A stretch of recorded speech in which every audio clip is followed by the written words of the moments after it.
let's just begin today's topic. Since Giwon is coming, I think he's going to be joining us later on. And we've been sharing the important topics of Christianity and of religion and of the Bible. And today I want to share with you the topic of religion and religious. You know, One question before. Attending on the last meeting, right? yes, What was the topic of it? last week I've shared about God's will. That the God of the Bible, He has a wills and plans for the human beings. And He is the one who is working to fulfill and accomplish that plans and promises. I think that is really unique differences amongst the other religions, because God of the Bible, He is working for us to accomplish His own wills. It is not us who can actually acquire the salvation and the plans and promises. That's how I explained last week, and they had some questions. And I'll move on to today's topic, religion and religious. I mean, it's all related, so if you have any questions or some comments, please feel free to do so. And I'll just explain a concept of this religion and religious based on the Christianity in the Bible, and then we can just talk about it. Okay? My goal is to finish before 1 p.m. Now it's at 12:10. I think we can do it.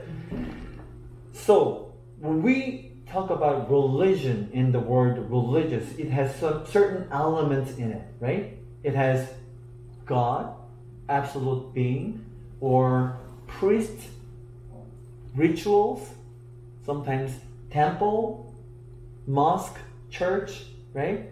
And what's it called in Hinduism? Temple, or even statues, right? Statues of God and divine beings. I mean, animals. I mean, a lot of things. When we combine these elements, we call it, okay, that's a religion. Or they have some laws to follow, rules to keep, right? They need to keep and follow these things. And when these elements are working together, we call it, oh, that's religious. That's very religious, right? That's what we call religion and religious. In the Bible, the first two chapter of the Bible is Genesis chapter 1 and 2. It shows the original form that God created, right? The Bible says that God created the heaven and earth, and He created human beings, men and women, and put them in the Garden of Eden. And God saw it, and He said it was really good. I'm going to read it for you. Genesis chapter 1 verse 31. God saw all that He had made, and it was very good. Right? He created the world? He created a world and universe, yes. And when He saw it, it was very good. There are very few cases where God said that He saw it and very good. Please join us, Kiwon. Welcome. Take a seat. It's for you. Okay? There are very few, almost none except Genesis, that God saw it and it was good. Right? Because the beginning must have been the best. Since human beings are making a world worse by committing sins and making worse because of our sinful nature. So the beginning was the best. The original form that God created, the way He created was the best, obviously. Okay? That and since we are making worse and worse, the plans and the wills and the promises of God is that He wants to restore that original state that He created. He's working to restore that original state and form which He created, the way He created. But there is a very interesting thing. the beginning was the best, okay, and it was very good at the sight of God, and there was no religious element in the Garden of Eden at the time. In Genesis chapter 1 and 2, there was no religious element, like I shared. There were no priests, there were no temples or what rituals, worship services, and there were not even the laws or rules. Okay, that's the original form that God created, and the Bible is trying to teach us. In the beginning, it was the best form, and there were no religious elements. There was only God and human beings. And the relation, okay, please. What about the tree? Tree, okay. That was the, why don't I explain more, and then I can answer the question, because it's really important, okay? The relationship between God and human being was a intimate relationship. Intimate. It's a rich and intimate relationship. That's how God created, and that's how God set the relationship between God and human beings. They could walk together. They could talk to each other. That's how we could read and see the relationship between God and human beings in the Genesis. Human beings were to enjoy the heaven and earth that God created. That was all. There was no rules. There was no laws. Okay, and there was no rituals or even some services they need to do every week.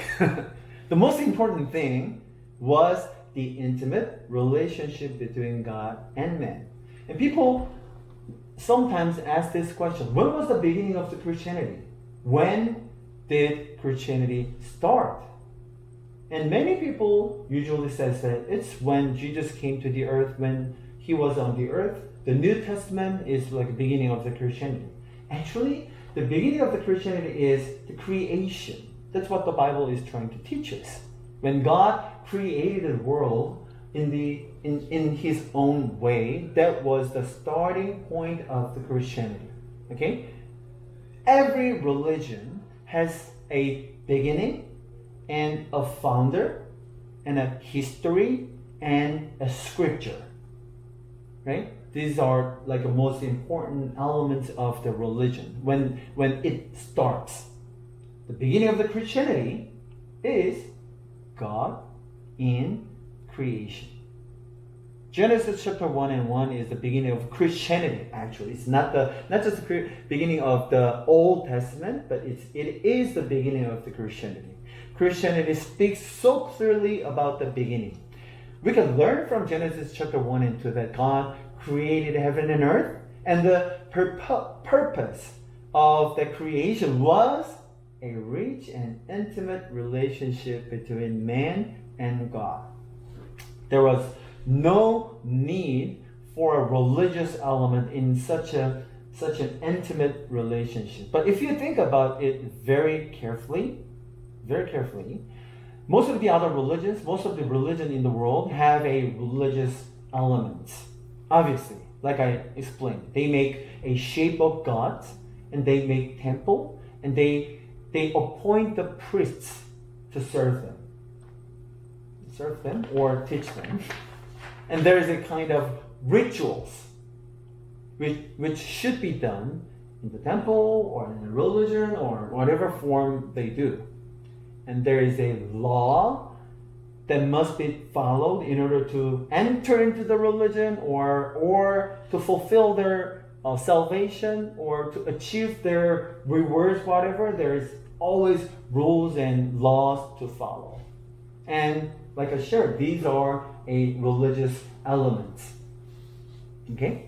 And there are reasons why people make religious elements. Because people like to see things, touch things, and even we like to perform perform things. Through that way, we are guaranteed to achieve salvation, heaven, or blessings. That's how we function as a human beings. We feel relieved when we see it on our eyes. Wow, that's how I achieved that. That's how I built that. That's what I've done radically. So I'm gonna get rewarded. I'm gonna get some blessings because I've done this much of the work. Like I shared the other days, when I visited Egypt in like 10 years ago, I saw many people who have this black dots on their forehead. You know what it means, right? It means that they pray 5 times a day, pushing hard onto the earth, their forehead, so they have a darker forehead. It means they have a better chance to go into the heaven. That's what they explained to me. And seriously, they need to see, touch, and perform some things to achieve, to acquire the salvation and the blessings, and to protect themselves from the evil things or some situation where the divine beings got angry. Oh, please stop it because I've done this. I am doing this radical things for you. Okay? That's called a religious element. The gods, the statue of gods, which are made by human beings, are put into the temple, and the law, the rituals, and the services are always difficult.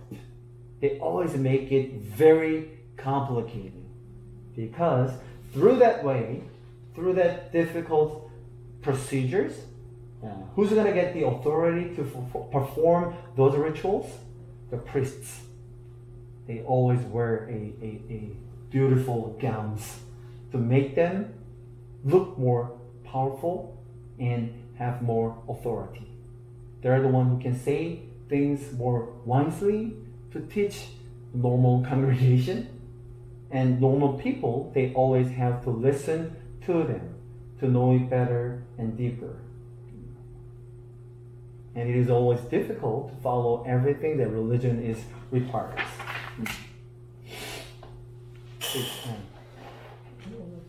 Yeah. No question? Sorry. I'm going to move on to the Christianity then. I believe that it is really good that Christianity is not religious at all. You're laughing? So sorry. Huh? I'm sorry. It's okay.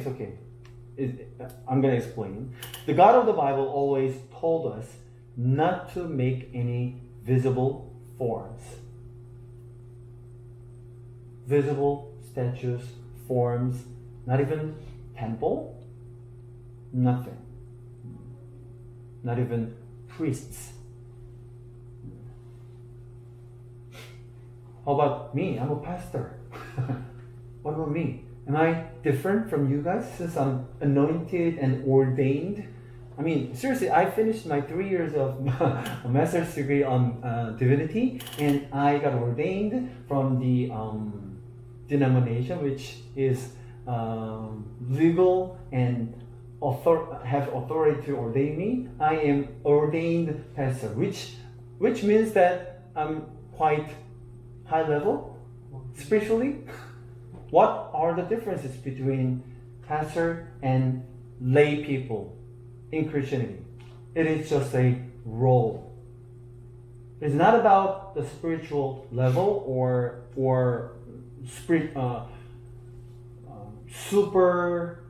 supernatural thing, but it's just a role. My role is to teach Bible and explain the Christianity. That's what I'm good at. That's what I have of my talent. That's why I wanted to study, and that's why I wanted to get ordained. I mean, this verse explains it very clearly. Let's read it all together. This is 1 Peter chapter 2, verse 9. Would you please read it all together? Please, ready, go. But you are a chosen people, a royal priesthood, a holy nation, a people belonging to God,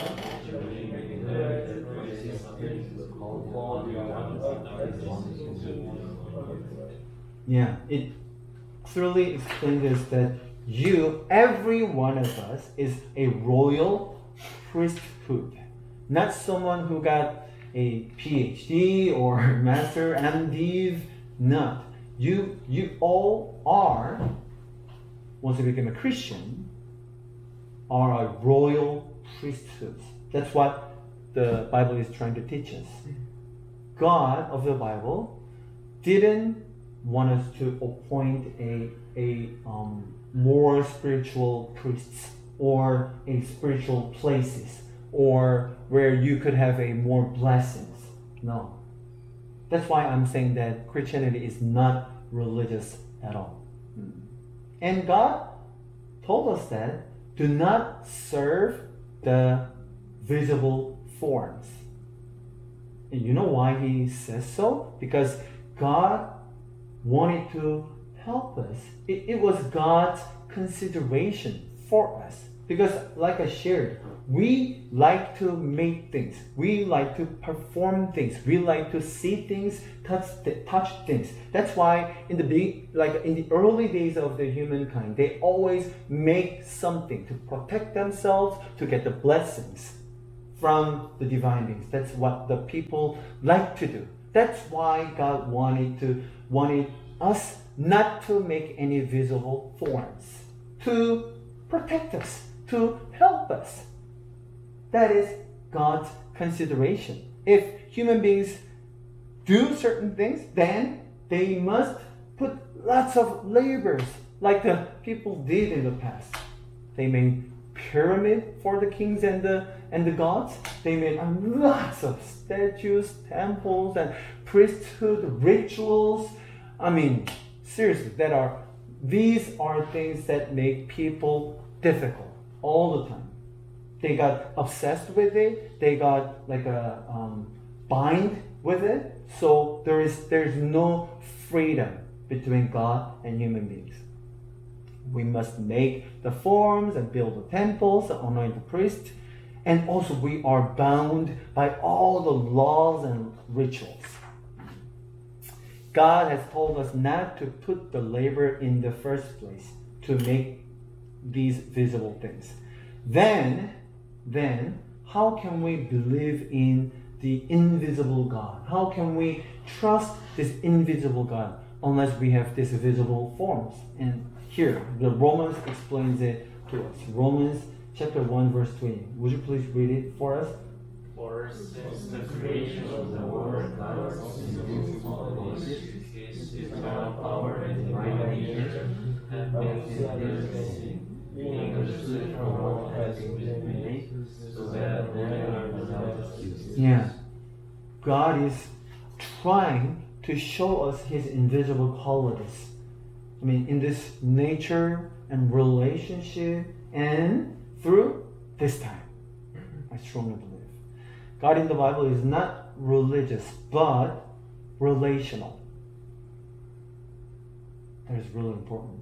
It's not religious, but relational. It is God who fulfills humans' needs, support, provides, and help humans' needs. That's what the God of the Bible. He is the one who solves the deepest desires of man. We always seek since we have this desire to meet God, to be a more spiritual, to find out the eternal meaning of our lives, we always try to seek and try to find out those things. The God of the Bible is the one who is helping us to fulfill the desire. Most of the religions, they say that it should be you who should do something for God to achieve that goals. Okay? It is a opposite way in Christianity. It is God who is helping us to fulfill the desire inside of us. And He always wants to have a relationship with human beings and wants to enjoy the happiness and enjoyment in that relationship. And I believe that this is why I chose the God of the Bible over other religions. And I'm gonna answer the question that you've asked. How about the tree of the knowledge of good and evil in the Garden of Eden? Isn't it the law? Isn't it like a certain type of a symbol that we should keep and follow? I should say that there is only 3 things in the Garden of Eden: God, human beings, and free wills that God has given to human beings. He didn't have to give human beings of this free will. I mean, he could just build and create the human beings in his own way. No free will, just follow me. That's what we call a robot. But he gave us the free will. And because of that, he had to put a symbol of this free will, whether they can choose to follow him or not to follow him. Right? It wasn't a law or rules. It was a symbol of free will that he has given to us. And people chose not to follow God.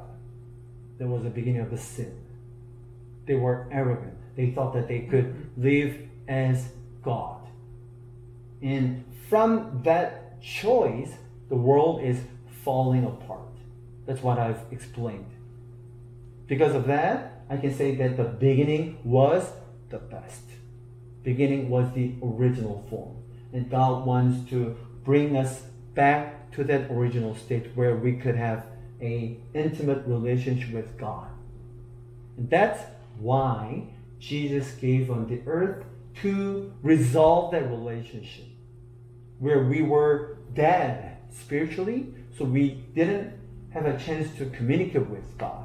And when Jesus came to the earth, he wanted to resolve that relationship by dying on the cross to paying the penalty of the sins that we committed. That's the core message of Christianity. Why were you laughing at the... Because Christianity still has many temples, priests, and rituals. Mm-hmm. That's not what I was thinking, so I'm sorry. No, please, I'm going to answer his question first. Yes, in a Catholic church, it is really obvious that they have so many ritual things. That's one of the reasons that the Protestants were against the theology of the Catholic. They focus more on the rituals and the statues and the pictures and even some saints than the teachings of the Bible, right? And it led that the priest can appoint their own salvation or going to hell by selling this ticket. They need to buy certain things to get into the heaven. That's why we got divorced. Okay? And how about the Protestant church? They have their own mega buildings and rituals. Yes, it is true. But the fundamental teaching, the core value of Christianity is not about the building. Bible teaches that church is not a building. It's a community. It's a community of the saints, the people. And if you look at FNC, I think it's really close to the original form. Do you think the FNC is religious? It's kind of a serious rituals. I mean, I'm always trying to go back to the original form. I mean, that is one of the reasons that I don't wear suit and tie when I preach, even in my church. Because it's not about that. But the old generation, they like it when I dress in a very formal way because that's what they've been watching. But what I'm trying to say is that that's not a core values of Christianity. I oftentimes try to respect the old generation. So, I mean, it's not a problem for me when I wear a suit and tie when I preach or when I teach. But the important core values of Christianity is not religious things. I mean, we can build some big buildings to have more people, but the point is not the building, but it's relationship. Yeah, please. My question actually is related to this question. Okay. Do you have the image of the Jesus Christ? Images of Christ. Okay. Do you have? We in in church. In church. Yeah. I have visited Catholic. Catholic, yes. And there are a lot of images of Jesus Christ before him. No. And Devil Maria. The Virgin Maria, Mother of Jesus. In Catholic churches, the reason why they started to make some statues and the paintings, do you know why they started to make those? Because in the past, there were a lot of illiterate people who don't read and write. So to explain the story of the Bible, they started to make some paintings and the statues to explain more clearly how the Bible is trying to teach them. But it became more serious, and some artists started to make a very nice statues and paintings. Wow, that is great. We should worship that one. It will give us more blessings. So the Catholic churches started to gather the collections. Well, we have this a Da Vinci paintings. Okay? The point is not about the statues or paintings at all. So, like I said, we got divorced from that culture. So in Protestant churches, we don't make any statues. Just cross is enough for us. Isn't it a symbol? Symbol of cross? Yeah. Cross is symbol of the punishment that Jesus bore when he was on the earth. So, I mean, there is a clear restriction in the Bible. Restriction? Yeah, I mean, God restricted to make any images of him and other creatures. Mm-hmm. I mean, but for example, in Islam, we don't have any images. You know that. Okay. We just believe to the God, and that's unique thing about Islam that we don't even imagine the God. Okay. We just believe him. Sure. So we don't want to make his picture. Image, sure. We even don't have images of Jesus Christ, even though we believe. Because one of the important things in Islam is that we have to believe that Jesus is upon him. Yes. Because any Muslim who doesn't believe, who doesn't follow teachings of Jesus is upon him, he's not a Muslim. Yeah. And the thing is, wait, I lost my name. Okay, Please take your time. yes, and I don't understand. I mean, the point that I was trying to make is that, we have Hinduism and atheists, a lot of religions. Most of the people that are trying to make their own statues and, things they can see. And it develops certain rituals. For example, when you go to the mosque, what should you do before you go into the mosque? You should wash your feet, wash your hands, because it is a holy mosque, right? We don't do that. We don't believe that ritual make people holy. The relationship is important. That's the differences. That's what, if we want to talk about the Islam and Christianity, right? Every ritual has its own meaning. I'm not saying the ritual itself is evil, but it's not the way that we can achieve the relationship or even achieve the salvation.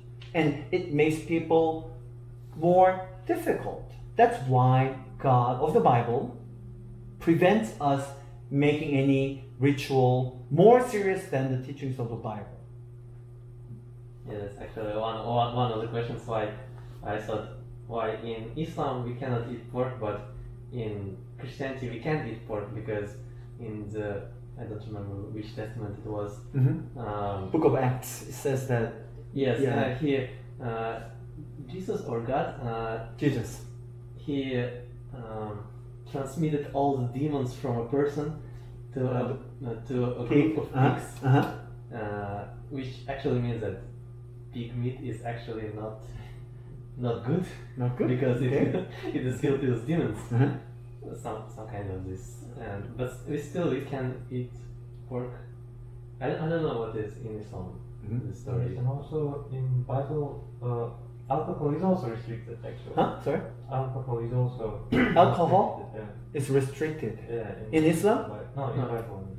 In the Bible? No, it doesn't say anything like that. Don't get drunk. Yeah, don't get drunk because be filled with the Holy Spirit. And it says that You can drink alcohol. I drink wine. It means I drink alcohol. Is it? Please, Michael, is it a sin? No. Even the Bible makes it explicit. Gluttony is a sin. I mean, okay, let's make it clear. The reason why I told you that I'm drinking wine is that the reason I am free to drink wine only with my wife, not with you guys. I'm gonna drink soju with you guys because I'm very weak to alcohol, and if I drink just one cup of soju, I'll turn red. Many people believe that I'm drunk. Seriously, my whole body is turning red. So, like Bible says that it's not okay to sin by the people who think that I'm a pastor. It's not an appropriate thing culturally, biblically. But with my wife, she is an intimate, significant other, the only one that I can share my love and intimacy, anything. So when we talk at night, when my kids go to sleep, I mean, it is such an intimate time with my wife. So we can enjoy the fruits from the nature with her. I mean, but I'm not like a drinking to get drunk. No, it's just intimate time. So anything can be done. Anything can be done for the good of God in the Bible, but anything cannot be done for the others. So the reason why I'm not drinking in front of you guys is to protect you, not me. I'm okay. If I'm not drunk, I'm okay with doing anything. But the reason why I'm not drinking in front of you guys is to protect you and the other people. The reason why I can drink with my wife is that we are protecting each other. Then what is the meaning of the term? What is the point when you can't get to that point? Yeah, I mean, it's For that. example, for me, I don't drink a lot actually. Woo! Yes, I'm not a born Muslim. I became Muslim only 1 year ago. That's why Okay. I used to drink a lot. Okay. Yeah, that's why, for example, drinking point for me is like 2 bottles of soju. Several bottles of soju. Sure. Wow. But Please. the thing, Yeah. Okay, finish. Yeah. okay. What I want to say about drinking is, naturally, our body needs alcohol. Mm-hmm.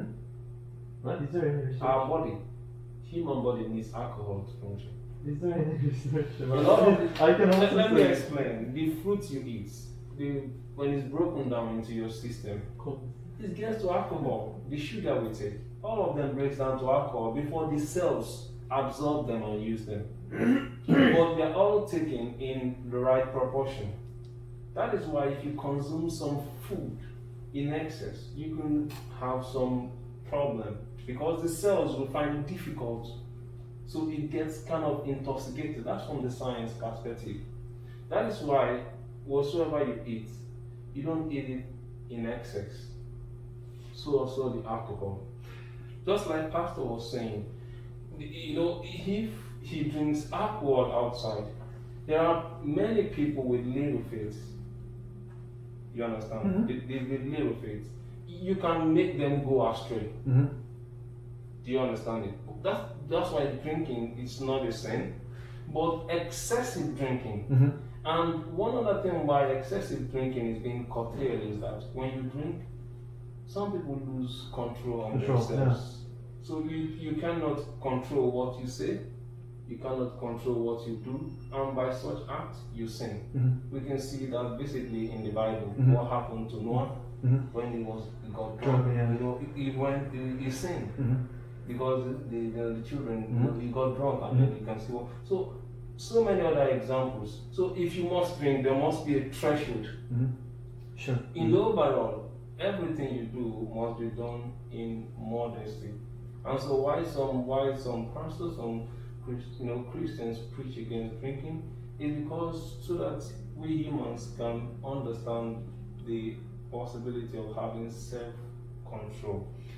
I mean, the point that of the topic of that I'm sharing with you today is that Christianity is not religious, but it's relational. So, just like you, when I was a freshman at the college, I shared this story last FNC. I drank soju for a whole year, every day. I was a strong Christian. I thought that I can, even though I turned to red when I drink soju, my mind was so clear. So I thought that why don't I just drink and share the gospel to the people when I. That's what I thought. I was immature. But at a certain point, I realized that people don't like the thing that I'm drinking as a Christian. So I prayed to God, and actually I felt that it would be better if I stopped drinking, at all. Do you know how many years I drink? Didn't drink any alcohol for 15 years. Wow. I didn't drink any alcohol since I got married. Even I didn't drink alcohol at all when I got married. But there was a certain point of time that my mind was so peaceful for drinking just one cup of wine with my wife. I was really in peace with God and with my family. That's when I started to drink just one cup of wine with my wife. And that's what I'm saying about the relational. It's not religious. You should not do this unless you get punished. You should follow this unless you're not going to get into the heaven. No, it's all relational. Christianity it's all about the relationship with God. And that's why I'm trying to learn more about Him from the Bible. Because this is the original source that God has given to us to learn and to know more about Him.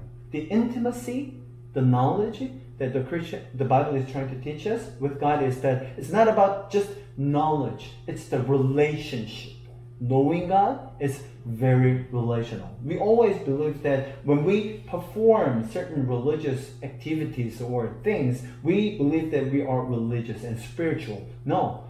Christianity, the Bible is trying to teach us that the relationship should be everything. And upon that, we can do whatever we can do. But if I have this spirit in me, Holy Spirit in me, when I do certain things, even though the Bible didn't even teach certain things that I'm not supposed to do, but at some point I feel bad. I feel like, okay, it's not something that I should do. Even though it's a good thing. Even though it's something that I can do every day. That's what I'm saying about relational. I think that is amazing. I have a question. Yeah. I don't know, the sentence is don't be drunk in the Bible is the meaning of not to drink alcohol. Because I think drunk means not just only related to the alcohol. Because when, for example, the cocaine, like drug, we could be drunk when we use drug, when we use drug for feeling better. But when the cocaine is used as a medical purpose, then they cannot be drunk. So I don't know. The drunk means not to drink alcohol. Mm-hmm. No. The Bible says that alcohol. Alcohol, Yeah. really? 술 취하지 말라. The thing is that many people put their personal opinions, like when you say I think, for example, as Muslims we understand it directly. For example, if it's restricted, for example, in the Bible it's restricted, for example, to kill. I believe that. I mean, it's not allowed to kill. It's also kind of restricted to make anything bad, to harm someone, and everything is like, all these are restrictions. Mm-hmm. Because it's not allowed in any religion, I believe. Mm-hmm. The thing is, like, when you broke one rule of the Bible, you can like freely broke another rule. For example, killing other people.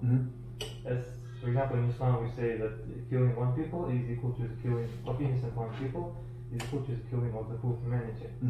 And it's never said in other scriptures actually, in other religions. Islam is the only religion which makes such restriction, strict restriction about killing. And that was my question. I mean, if you don't follow one rule, for example, getting drunk, drinking alcohol or eating pork. I'm sure because eating pork is also restricted in No. the Bible. No. Okay, I can find them. Okay. I mean, I don't remember now exactly because before I became Muslim, I also read Bible. Okay. And I read many times, and I also was interested in Buddhism. Okay. I even wanted to find a connection between these two religions, Buddhism, Christianity, and Islam, because there is rule of the people are different in both in three religions. Sure. Three religions. But we don't have enough time, so I don't want to spend a lot of time discussing about three religions. But question is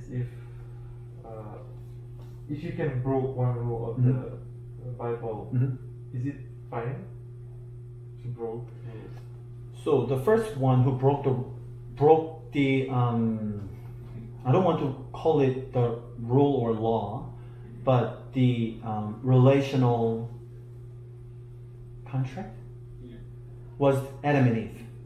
They chose not to follow God, but God told them, please, this is the best form, this is the original plan, you can just stay there because this is the best for you. But they didn't want to follow God's words.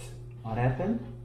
They got fallen from the Lord. Okay? There is a result of sins, result of the choices. That's what the Bible is trying to emphasize. It's not that God is punishing us when we make certain things.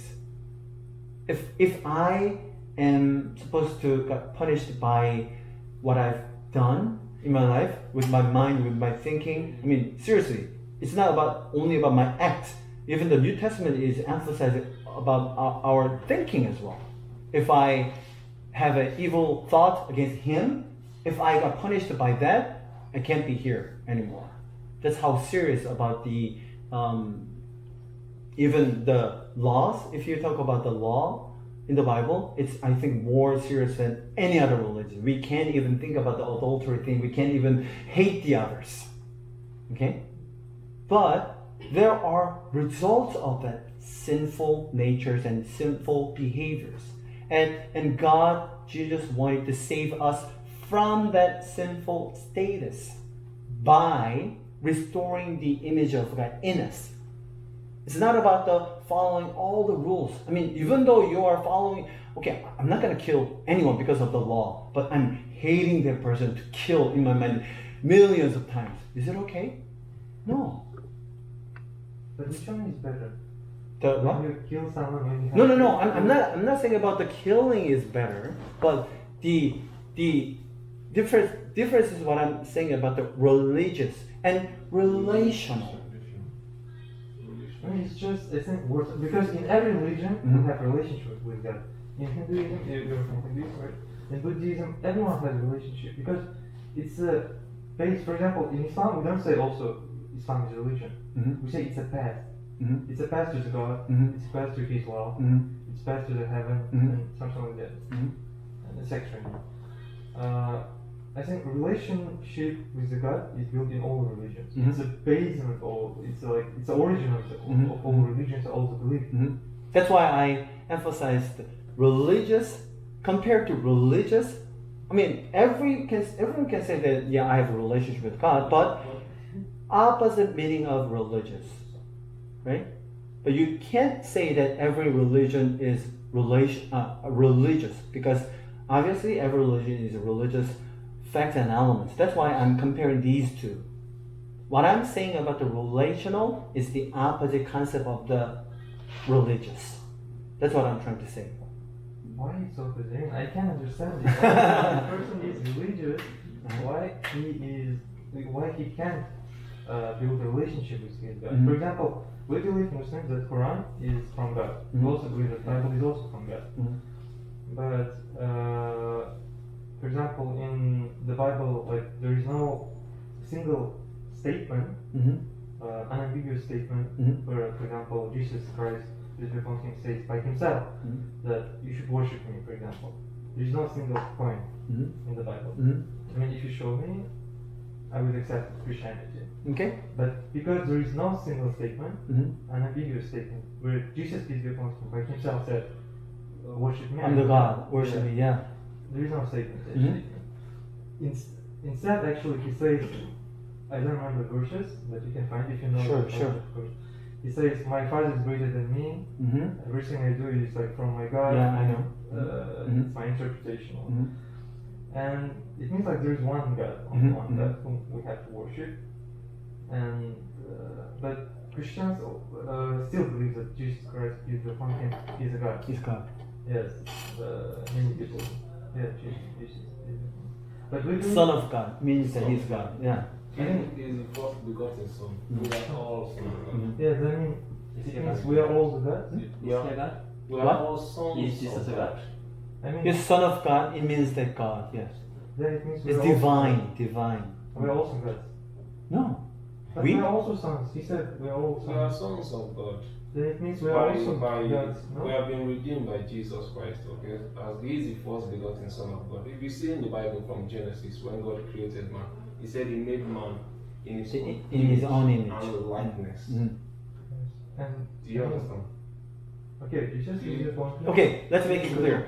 So you said that it's hard to, understand what the differences between relational and religious. Yes, it could be taking some time to, just a few minutes of explanation of me saying about religious and relational. It's just basic teaching. So, like you said, if there's any statement about Jesus himself said that in the Bible that I'm the God, worship me, then you said that you can believe in Christianity, right? So I'll try my best to find out the verses and present to you next week, okay? That'll be great. That'll be a great topic. And what Jesus actually said about himself in the Bible. That's critical teaching of the Bible. And let's wrap it up this way. It is not about having a perfect answers here. It's all about having a dialogue like this. I'm loving this. I'm loving this because it's not about me just having more knowledge than you guys, but I've just presented the basic teachings of the Bible, and you should all can take some time to think about it. I don't think that's true. I don't think that's even factual. Let's talk about it more and more to find out what Christianity is all about and the Bible is trying to teach us.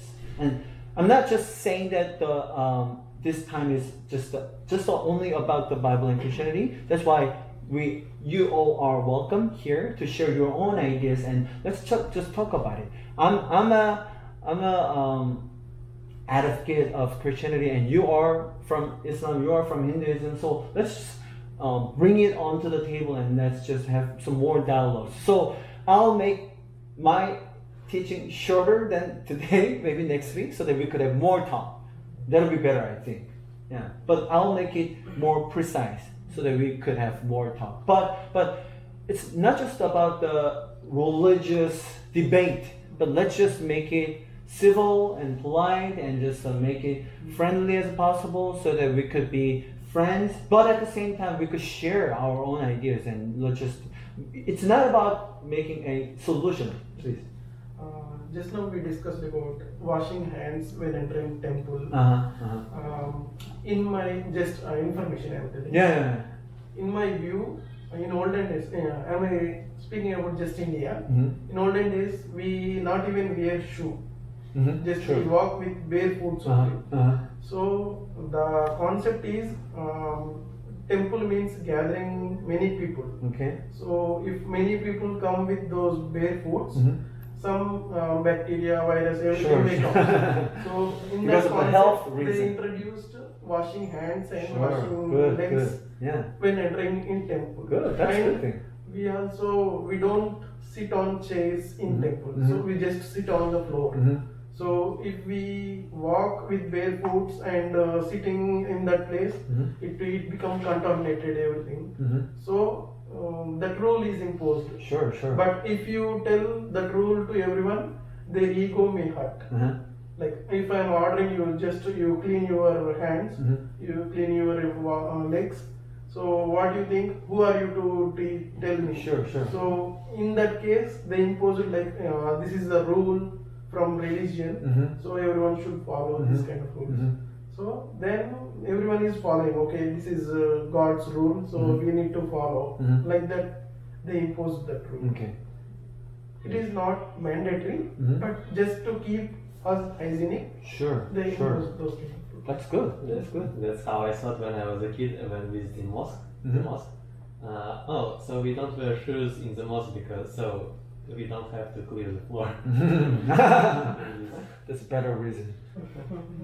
Yeah, actually, it's a basic rule of cleaning yourself, maybe. It's not even a ritual, actually, for us. Mm-hmm. You said it's like a ritual. Hygiene. It's not a ritual It- for us. We it- just. Developed into the ritual thing. I mean, not just in Islam. Most of the religions in the world, it becomes like I told you. Even in Catholic churches, they started to make things because of the good purpose, but it became a ritual to see the picture, to just bow down in front of statue. They don't believe that it's a way to go to heaven, but it certainly becomes a system or structure. So if you don't go to the temple without washing your hands because you've already washed it with your hand cleaner, but they don't believe that they always kind of force you because it's already settled as a system or structure. That's what I mean by religious and relational.